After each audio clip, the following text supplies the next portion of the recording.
আজকে আপনাদের সাথে শেয়ার করতে চলেছি ড্রাই চিলি চিকেনের রেসিপি।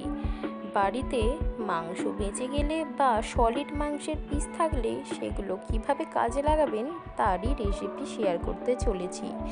আমি প্রথমেই চিকেনের সলিড পিসগুলো খুব ভালোভাবে ধুয়ে মিডিয়াম ছোট ছোট নয়, আবার খুব বড় সাইজ না করে কেটে নিয়েছি। তারপরে তার মধ্যে ভিনিগার আর ডিম মাখিয়ে কিছুক্ষণ রেখে দিয়েছিলাম।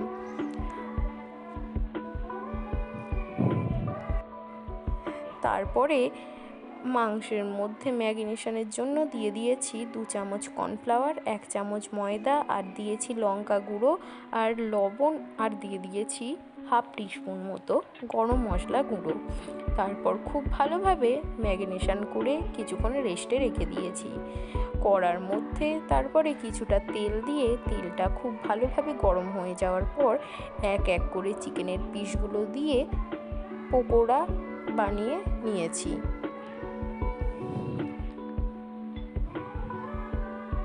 চিকেনগুলো এক পিঠ খুব ভালোভাবে ভাজা হয়ে গেলে আর এক পিঠ উল্টে পাল্টে একটু ব্রাউন ব্রাউন করেই ভেজে নিতে হবে। কিন্তু দেখতে হবে তেলটা যেন ভালোভাবে গরম হয়, না হলে কিন্তু সবের ব্যাটারগুলো কড়ার মধ্যে জড়িয়ে যাবে। চিকেনগুলো খুব ভালোভাবে ভেজে তুলে নেওয়ার পরে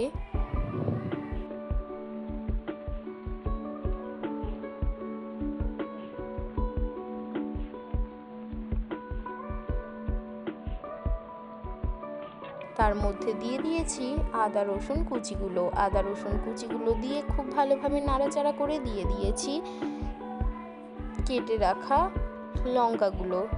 তারপরে খুব ভালোভাবে নাড়াচাড়া করে দিয়ে দিয়েছি ওর মধ্যে কেটে রাখা পেঁয়াজগুলো কিন্তু এই সাইজেরই কাটতে হবে, না হলে কিন্তু পেঁয়াজ গলে যেতে পারে।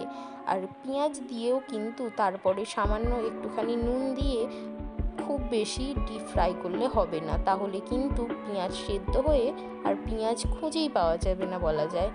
আর তারপর হালকা একটু ভাজা ভাজা হয়ে যেতেই তার মধ্যে সস দিয়ে দিতে হবে।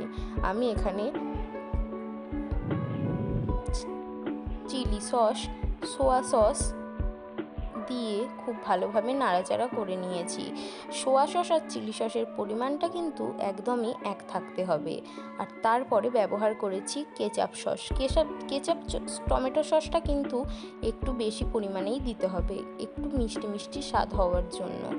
তারপরে আমি ওর মধ্যে দিয়ে দিয়েছি চিনি দিয়ে খুব ভালোভাবে নাড়াচাড়া করে অন্য একদিকে আমি একটা বাটির মধ্যে একটা ব্যাটার তৈরি করে নিয়েছি। কিছুটা ময়দা দিয়ে তার মধ্যে পরিমাণ মতো জল দিয়ে কিন্তু ভালোভাবে গুলিয়ে ব্যাটারটা তৈরি করে আমি রেখে দিয়েছি।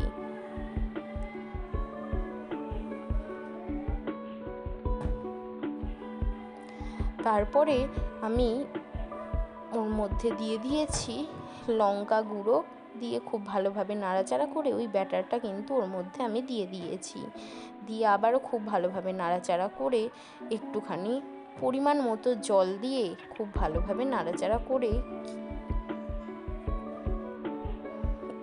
পরিমাণ মতো লঙ্কা গুঁড়ো দিয়ে আবার খুব ভালোভাবে নাড়াচাড়া করে যখন গ্রেভিটা ফুটে যাবে তার মধ্যে ভেজে রাখা পকোড়াগুলো দিয়ে খুব ভালোভাবে আবারও নাড়াচাড়া করতে হবে। খুব ভালোভাবে নাড়াচাড়া করে নিয়ে 2-1 মিনিট ফুটে গেলেই তৈরি হয়ে যাবে আমাদের ড্রাই চিলি চিকেন। ময়দার ওই ব্যাটারটা দেওয়ার কারণে কিন্তু ড্রাই ব্যাপারটা আসবে। পরিমাণ মতো ময়দা কিন্তু দিতে ভুলবেন না।